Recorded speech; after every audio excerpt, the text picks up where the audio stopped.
വിശുദ്ധ യോഹന്നാൻ എഴുതിയ സുവിശേഷം അധ്യായം 1 43 മുതൽ 51 ഉൾപ്പെടെയുള്ള വാക്യങ്ങൾ. ഫിലിപ്പോസും നഥാനയേലും.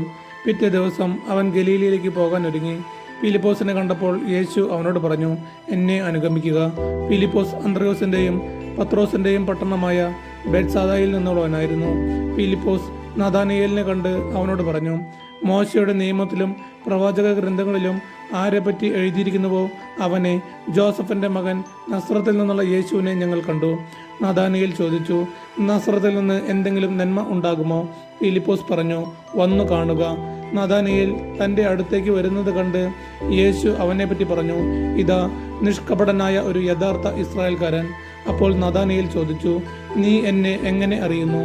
യേശു മറുപടി പറഞ്ഞു, ഫിലിപ്പോസ് നിന്നെ വിളിക്കുന്നതിന് മുമ്പ് നീ അത്തിമരത്തിന്റെ ചുവട്ടിൽ ഇരിക്കുമ്പോൾ ഞാൻ നിന്നെ കണ്ടു. നഥാനയേൽ പറഞ്ഞു, റബ്ബി, അങ്ങ് ദൈവപുത്രനാണ്, ഇസ്രായേലിന്റെ രാജാവാണ്. യേശു പറഞ്ഞു, അത്തിമരത്തിന്റെ ചുവട്ടിൽ നിന്നെ കണ്ടു എന്ന് ഞാൻ പറഞ്ഞതുകൊണ്ട് നീ എന്നിൽ വിശ്വസിക്കുന്നു അല്ലേ? എന്നാൽ ഇതിനേക്കാൾ വലിയ കാര്യങ്ങൾ നീ കാണും.